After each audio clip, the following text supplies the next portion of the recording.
주님께서 여러분과 함께 또한 사제의 영과 함께 요한이 전한 거룩한 복음입니다. 주님이 영광 받으소서. 유다인들의 파스카 축제가 가까워지자 예수님께서는 예루살렘에 올라가셨다. 그리고 성전에 소와 양과 비둘기를 파는 자들과 환정꾼들이 앉아있는 것을 보시고 끈으로 채찍을 만드시어 양과 소와 함께 그들을 모두 성전에서 쫓아내셨다. 또 환전상들의 돈을 쏟아버리시고 탁자들을 엎어버리셨다. 비둘기를 파는 자들에게는 이것들을 여기에서 치워라. 내 아버지의 집을 장사하는 집으로 만들지 마라 하고 이르셨다. 그러자 제자들은 당신 집에 대한 열정이 저를 집어삼킬 것입니다 라고 성경에 기록된 말씀이 생각난다. 그때 유다인들이 예수님께 당신이 이런 일을 해도 된다는 무슨 표징을 보여줄 수 있어 하고 말하였다. 그러자 예수님께서 그들에게 대답하셨다. 이 성전을 허물어라. 그러면 내가 사흘 안에 다시 세우겠다. 유다인들이 말하였다. 이 성전을 46해나 걸려 지었는데 당신이 사흘 안에 다시 세우겠다는 말이오. 그러나 그분께서 성전이라고 하신 것은 당신 몸을 두고 하신 말씀이었다. 예수님께서 죽은 이들 가운데서 되살아나신 뒤에야 제자들은 예수님의 이 말씀을 하신 것을 기억하고 성경과 그분께서 이르신 말씀을 믿게 되었다. 파스카 축제 때 예수님께서 예루살렘에 계시는 동안 많은 사람이 그분께서 일으키신 표징들을 보고 그분의 이름을 믿었다. 그러나 예수님께서는 그들을 신뢰하지 않으셨다. 그분께서 모든 사람을 다 알고 계셨기 때문이다. 그분께는 사람에 관하여 누가 증언해 드릴 필요가 없었다. 사실 예수님께서는 사람 속에 들어있는 것까지 알고 계셨다. 주님의 말씀입니다. 그리스도님 찬양합니다.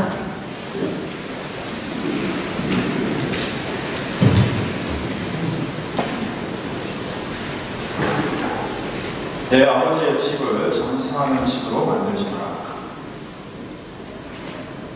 우리가 이 듣는 유대교 성전은 일단 기본적인 제사가 번제물입니다. 그러니까 소나 양을 잡아서 태워서 하나님께 바치는 거죠. 여러 가지 형태의 번제가 있는데 대표적인 게 완전 번제, 즉 모든 부분을 다 태워서 하나님께 바치는 부분이고, 친교제라고 해서 피와 기름만 하나님께 바치고 살코기는 받아서 나누어 먹을 수 있는 두 가지 형태의 번제가 있었습니다. 그렇기 때문에 성전 마당에 소와 양을 파는 사람들이 굉장히 많았고, 가난한 사람들은 주로 소나 양 대신 비둘기를 바쳤기 때문에 비둘기도 많이 있었어요. 그리고 성전에서 사용하는 화폐는 일반적으로 그 당시 사용하던 로마의 화폐를 사용할 수 없기 때문에, 왜냐하면 로마의 화폐는 로마 황제의 초상이 되었죠. 그래서 그 화폐는 성전에서 사용하기에 얼마치 않다고 해서 성전에서 사용하는 화폐로 전부 교환해서 사용을 했습니다. 그래서 환전상들이 있었고요. 그런데 문제는 이 상인들이 다 정직했던 건 아니고, 특히 시골에서 올라온 사람들, 힘들게 성전에 제사를 드리러 온 사람들을 속이고 자기를 치기 일쑤였습니다. 그래서 이런 장사하지 말라는 말을 이런 형태로 생각해서 지금도 많은 사람들이 성전에 와서 물건을 팔거나, 그렇게 저는 예전에 부산에 있을 때만큼은 아니지만 지금도 지금 신부님 이런 것 좀 이런 이야기를 듣게 됩니다. 그런 의미는 장사하지 말라고 표면적으로 하는 이야기인 것이고, 참된 문제는 사실 거기에 있지 않습니다. 즉 참된 문제는 우리의 기도나 미사가 하나님과 거래를 하려고 하는 것은 아닌지 깊이 반성해 볼 필요가 있죠. 세상이 지혜롭다는 처세술들이 많이 있습니다. 그 중에 원하는 것을 얻기 위해서는 질문을 바꿔야 합니다 라는 것이 있죠. 그것을 잘 설명하기 위해서 주로 사용하는 예가 담배 이야기. 무슨 말인지 들어보셨을 겁니다. 어떤 신자가 신부님한테 물어보죠. 신부님, 기도할 때 담배 펴도 됩니까? 됩니다. 기도의 자세와 마음이 중요하고 어쩌고저쩌고 하면서 한참 설교를 들어요. 그 이야기를 들은 친구가 이렇게 조언을 하죠. 아, 그건 네가 질문을 잘못해서 그런 거야. 이렇게 물었어야지 하면서 했던 이야기는 뭐냐면, 신부님, 담배 필 때는 기도할 수 없나요? 그랬더니 신부님 대답을, 아유, 아닙니다. 기도는 언제나 할 수 있습니다. 이렇게 나오게 되죠. 즉, 상황과 질문을 바꿈에 따라서 언제든지 원하는 답이 나오게 할 수 있다는 겁니다. 이거를 지금 실전의 형태로 바꾸면, 예를 들면 아이가 아이스크림을 먹고 싶습니다. 그런데 이미 밤이 늦은 시간이죠. 그래서 아버지한테 가서 아빠 아이스크림 먹어도 돼요? 하면 당연히 아버지는 안 돼. 이미 잘 시간이 다 됐잖아. 참아. 합니다. 그런데 아이가 아빠 오늘 아빠한테 할 얘기가 꼭 있는데 같이 아이스크림 먹으면서 해도 돼요? 아, 무슨 얘기 하고 싶은데. 네, 이렇게 되는 거죠. 또 이렇게 합니다. 엄마 나 비디오 게임 해도 돼요? 안 돼. 이미 할 시간 다 했잖아. 아무 말 없이 엄마의 빨래 개는 걸 도와줍니다. 그리고는 하고 나서 엄마 이제 방해 안 하고 게임하고 있을게요. 결국 이렇게 내가 원하는 것을 감추고 필요한 것을 이용해서 원하는 답을 얻어내는 거 할 수 있습니다. 문제는 이런 방식이 하나님께도 통할까요? 평일미사 제가 간 건데 우리나라의 수많은 종교들이 나름 평화롭게 공존할 수 있는 이유가 모든 종교가 기복 신앙화되기 때문이 아닐까라고 말씀을 드렸던 적이 있습니다. 기본적으로 우리 민족이 갖고 있던 종교심은 비나이다. 여기 비나이다, 저기 비나이다, 성황관에서 빌거나, 정화수를 떠놓고 빌거나, 하느님께 빌거나, 하늘에 빌거나, 태양에 빌거나, 부처님께 빌거나, 다 비나이다. 가장 대표적인 게 지금 현재 우리나라가 보여주고 있는 불교의 모습이죠. 현재 한국 불교는 순수 불교라기보다는 도교랑 합쳐진 아주 독특한 형태를 가지고 있습니다. 이 부분은 우리 가톨릭과 개신교도 절대 자유로울 수가 없습니다.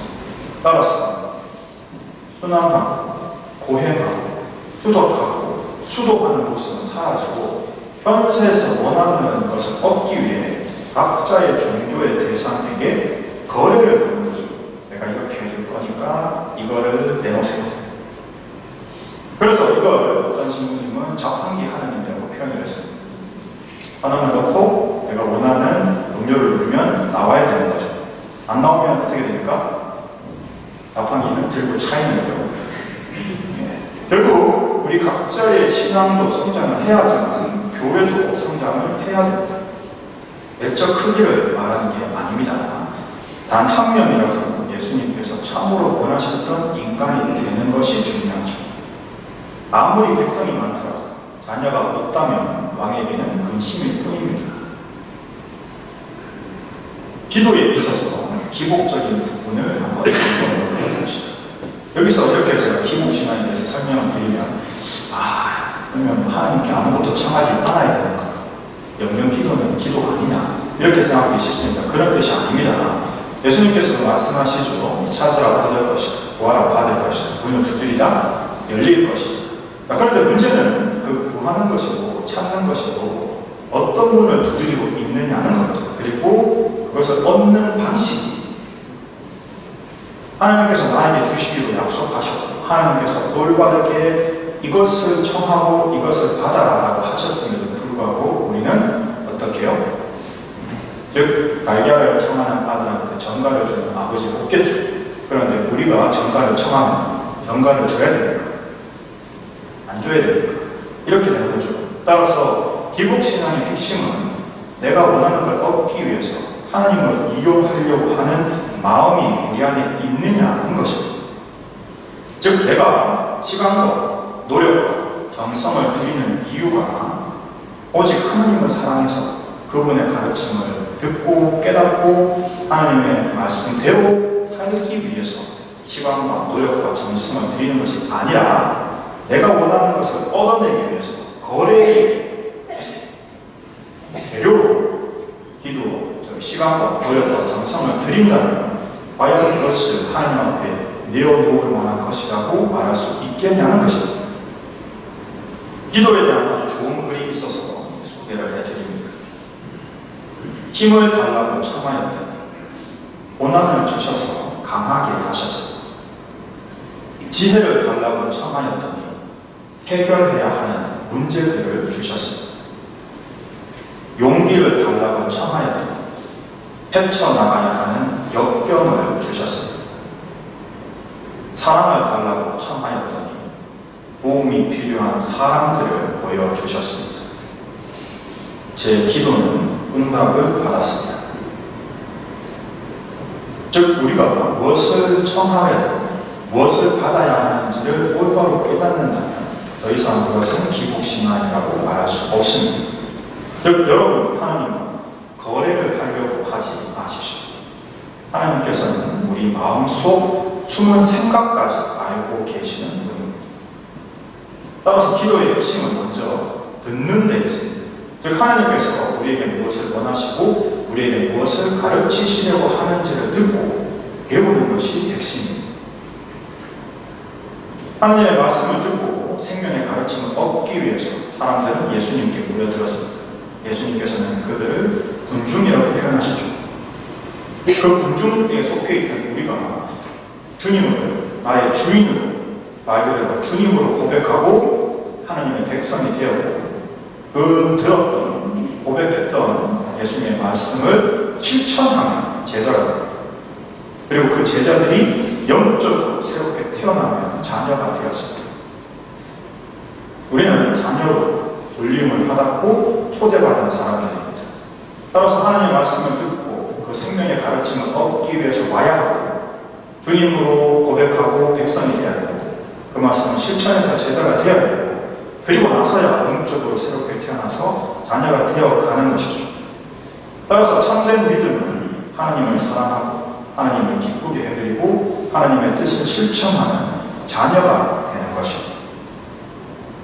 따라서 하나님과 거래를 해서 내가 원하는 것을 얻어내고자 하는 장사하는 식으로 성전을 만들지 마시고 사랑을 위해 제자가 되기 위해 자녀가 되기 위해 모이는 거룩한 집이 되도록 합시다. 아멘.